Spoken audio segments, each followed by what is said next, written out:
Welcome back. We're continuing our series to meet with the 7 major candidates for governor this year. And this week, I'm joined by Attorney Hunter Lundy. Thank you so much for being here, sir. Thank you for having me, Shannon. So, Mr. Lundy, I want to get to know you a little bit better. You're one of the more unknown political figures that are in this race right now. And given the early GOP endorsements of your opponent and other Republicans and Democrats being in this race, why did you want to get in as an independent? Well, I think that the partisan politics has gone too far. I think the divisiveness in the state has trickled down from the national government, and you know, this past legislative session is clearly you know, evident of that. And so you know, my heart's with the people. I'm looking for a change. I'm looking for progress. I'm looking for somebody who thinks independent. I'm an independent thinker. I'm not obligated to any political party. And so I think change can happen through somebody like me. I think there's a lot of them in Louisiana, a lot of people that are sick and tired of the old cliche, sick and tired of being sick and tired. And so that's one of the reasons I'm an independent. And I left the party years ago, and I just decided that I'm not going to be part of the bickering and the biting and the calling names and the criticism that you see that's stalemating the state of Louisiana. And I want to really jump into policy and really know what you're all about if you're elected as governor. So I really want to talk about education. It's something we all know needs to be improved. There's been major investments into early childhood education as well as higher education in recent years at the legislature. So should you be elected, how would you plan to continue those investments and how would you pay for it? Well, the money's there to pay for it. They could have paid for more money this year. They could have paid for more money for roads and bridges. They could have paid more money for health care. But just what I said, that divisive politics resulted in a lot of bad results in this year's session. But you know, we got to invest money in 3-year-olds. We got to go beyond pre-K. 80% of a child's brains form when they're 3 years old, 90% when they're 5 years old. So, you know, I come from a family of kindergarten teachers, as you probably know. My mother was one, my sister was one. So we have to invest in our children. And, you know, statistics show that much of your incarceration today is people that can't read beyond the 4th grade. So our 4th graders need to be able to read. And so, yes, if you don't read by the time you're in the 4th grade, you're in the pipeline to prison. So we want to, you know, they all match. Education, poverty, and crime. And so education is the key to reducing crime. It's the key to reducing poverty and to growing our state economically. So, you know, we're #1 in the nation in poverty, and so I hear all this whining about my kids are leaving school, leaving Louisiana. Well, mine aren't. Mine are in the state of Louisiana. I've got one that's a fire captain, one that's a ship captain, and one that's the community college teacher. And so they're here. And we're invested in this state, and I believe it can change. And so that education is the key. And so we get them while they're young, and they have to have you know, a great teacher and a great curriculum. That's the 2 key things that children need. And so we're going to reinstate civility in the classroom. The laws are on the books. We just got to enforce them. So that's education is important. And of course, I give Governor Foster credit. I think he's the governor that created the community colleges. So the community colleges are important.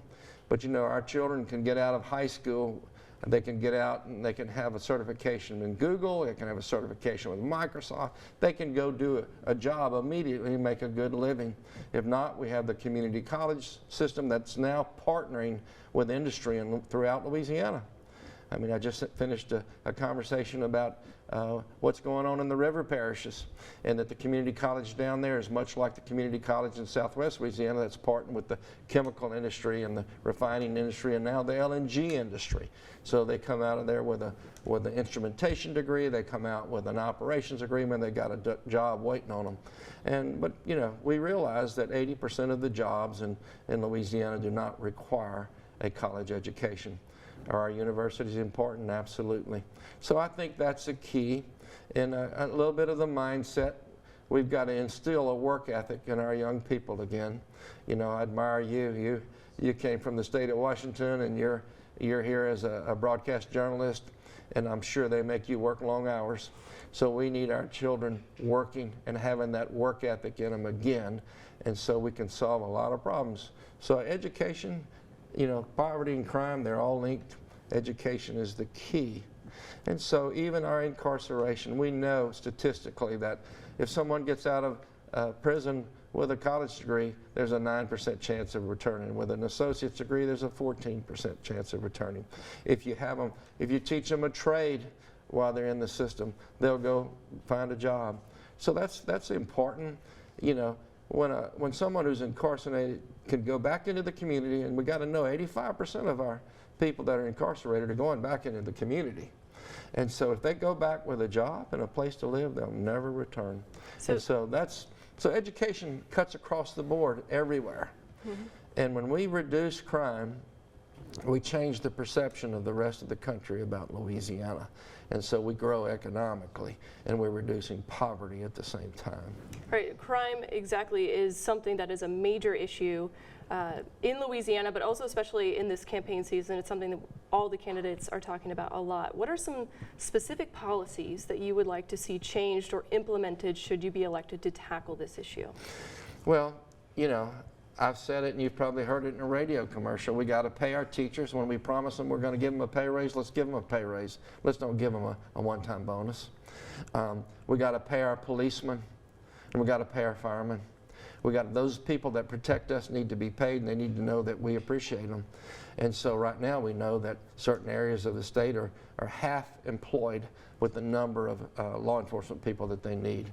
So we got to get incentives. We got to get them back. We got to protect them. We got to educate them. We got to equip them, and then we put them on the streets. You know, 30 years ago, and you're too young to remember this, but I remember it. New York had a similar problem to what some of the cities in Louisiana have had, and they changed it.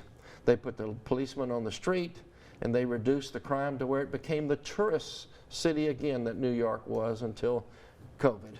It's got problems today because of COVID, but we can bring New Orleans back. We can emphasize all the other cities in Louisiana. We should be the #1 tourist state in the nation. We have the most natural resources in Louisiana, more than any other state. We have 32 ports. We have 5 of the largest deep water ports in the world right here. The river, the Calcasieu Ship Channel, they are Fouchon. We go down there. We can talk about all the ports, but I mean, they're important to our economy. And so our job, you know, if you look at the average pay on the Mississippi River, it's in the 70s to almost 80s. You look at on the Calcasieu Ship Channel, it's in the 90s. And I'm talking about all the industry and the LNG and the Port of Lake Charles, the same way on the river. You got the Port of Baton Rouge, the Port of New Orleans, you got the Port of South Louisiana, along with others. And they're generating a lot of income. And then yet you see we have a $40-something thousand mean average of income in the state. That tells you we have poverty in areas. That can be changed, and it can be done town by town, parish by parish, you know, with private public partnerships, NGOs, nonprofits, in addition to NGOs. When I say non, I'm talking about faith-based groups. We can go in and we can change the look of Louisiana. And, you know, and I use the word change, but we're really talking about improving. We have a beautiful state, and there's money out there. There's what they call it Main Street money. We can change. I've seen Ruston change. I've seen Natchitoches along the river. There's many beautiful cities in Louisiana. St. Francisville. You go to Franklin, Louisiana. We should be the #1 tourist attraction in the country. That's putting aside, you know, New Orleans, Baton Rouge, Lake Charles, Shreveport. Those are great cities, and those problems can be resolved. They can be improved. They can grow, and we're no longer talked about being at the bottom of the totem pole for anything. And I don't like comparing us to Mississippi or Alabama or anybody else. We have a better culture, and so that's my 2 bits on that, but it's worth a lot more than 2 bits. Sure. Anyway. And you live in Lake Charles, right? You're I do. a homeowner, I'm sure. And I am. I would imagine that you've been impacted by the insurance crisis that we're seeing, homeowners insurance, flood insurance. That's correct. And so, first off, to start off on this topic, did you agree with what the legislature did with allocating the money towards the insurance companies to try to bring them here. Would you have done something similar if you were governor? I would create incentives. You know, I think the roof program is a good program to build a strength, or to put up a strength roof and give people a tax credit, and ensure these insurance companies that the claims will be reduced. But you know, we have to have ethics across the board, not just from the homeowner making a claim, but from the insurance company paying that claim. I saw a travesty after Hurricane Laura, Delta, Ida. I didn't see it this bad after Katrina and Rita, and I was involved then. I helped people all over the state of Louisiana. I helped churches all over the state of Louisiana. After Laura, they weren't advancing any money, and they were sending adjusters out there that were not prepared, and so no money happened until a federal judge issued a case management order saying, we're going forward. And when that happened, and that wasn't until almost 2021 that people started. So you're going from August to December and January, February and people are left dormant without money. And so why are people leaving Louisiana? I mean, yes, we got storms, but we can rebuild expeditiously. And yes, the money's flowing now, but I'm going to go back to, I'm a guy that stands for justice. We closed the American justice system down because of a public health figure who misled the world. And when you close the American justice system down and you don't have court, you don't have mediation, you don't have trials, you enabled, and what we did, we enabled CEOs for insurance companies to pay themselves enormous bonuses. It's public knowledge for the 2020 year. Why? Because they continued to collect premiums and they didn't pay claims. And so bonuses are based upon profits, and I'm a capitalist and I believe in that. But we cannot allow that kind of conduct in the future. And I know that one insurance company was sitting on $60 billion of cash reserves, and they weren't advancing money. So it's got to be a collaborative effort between insurance, between homeowners. The insurance commissioner's got him, the new insurance commissioner will have a real challenge. And I'm willing to work with anybody. I'll work with the insurance commissioner, I'll work with the attorney general, I'll work with any elected official, any mayor, any DA. I won't be throwing grenades at them and criticize them and everything they'll do. I'll have my ideas and my team, and we'll do everything we can because we want to grow Louisiana.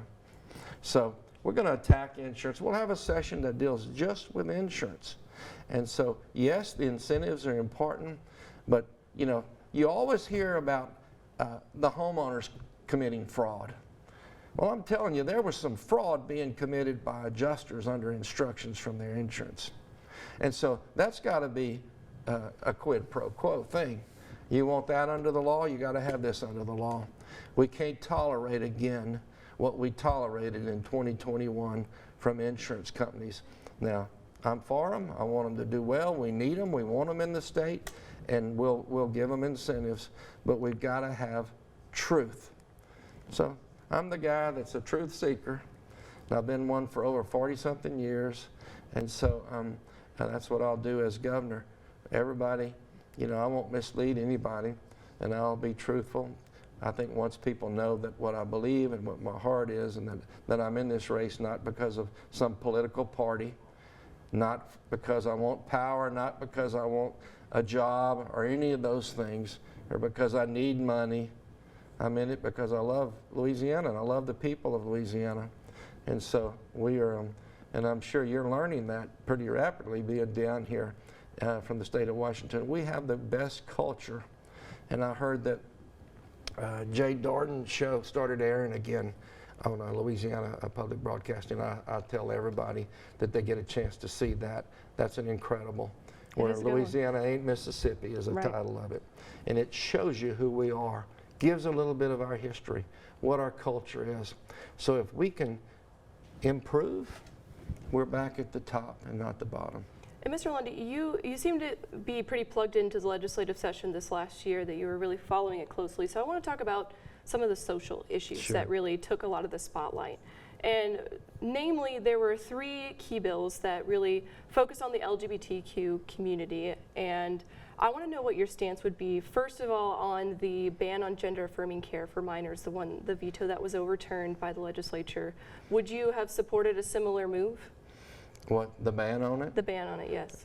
Yes. There's no child under 18 years of age that has the brain power to determine whether or not they should be taking hormonal drugs or removing genitals. I'm sorry. You know, that's common sense. I don't even need to discuss it anymore. Sure. I'm a proponent of life, and anything that's against life, I'm against. And there was another bill where it wanted to prohibit the discussion of gender identity and sexual orientation in the classroom. What's your thoughts on that legislation? Well, my thoughts is that I think the legislature took care of it, and I agreed with what they did, and I really, you know, I mean, we don't need to be, parents need to be addressing those issues with their children. Teachers shouldn't have to have that responsibility. A teacher's there to teach, you know, arithmetic, English, history. We go down the geography, civics, the courses that we want them to learn, and that's not a teacher's job. And you mentioned that you are anti-abortion rights, and I want to talk about how Louisiana currently has one of the most strictest abortion bans. There's some exceptions, but should you be elected governor and a bill would pass that would allow exceptions for rape and incest, would you be in support of that? You know, I'm not in support of it. And the reason why is that there's always 2 victims to an abortion, always. The child and the mother. And I just know too many people that were birthed and have been born out of what some would call rape or some would call incest. And how do you define that in Louisiana? You tell me. You know, a 19-year-old accidentally sleeps with a 15 or 16-year-old and thinks that she's older than what she is, and there's a life coming out of it. Or is that, you know, I could go down the list and give you all kinds of you know, examples, but you know, I'm the proponent that says I don't agree with exceptions. I just stand on that, and I really don't need to discuss it anymore. Well, Mr. Lundy, I appreciate your insight. I would just like to give you one last chance to tell voters why they should vote for you this fall. Well, I'm a, you know, I'm a Christian first, and I'm an independent, and I love the state. I love the people. My children are in the state. I have 6 grandchildren, and they're in the state. I have some in public schools, some in private schools. I have my oldest grandchild is 16, and she's in public school, plays soccer. My youngest grandchild now is a little over a month old. He was born on July the 4th. And so I want him to grow up here. I don't want him to leave here. I want to give him a reason to stay here. And we're a state of people that have common sense and a moral compass. And we can come together and we can elect somebody that really cares and that's not being run in by a political party, that's not being promoted by a political party, who has their own agenda and who's not willing to sit there and fight and call names and do things, because we're going to unite. You know, you don't have you don't have growth until you're in unity, and so we're going to be in unity. And so we're no longer really a 2-party system. You know, Thomas Jefferson said it wouldn't last, and we're to the point now that it's really not lasting. And so with over 800 and some odd thousand independents and no parties in Louisiana, I tell people 1 vote more than the 3rd place finisher, and I'm your governor. And so check me out.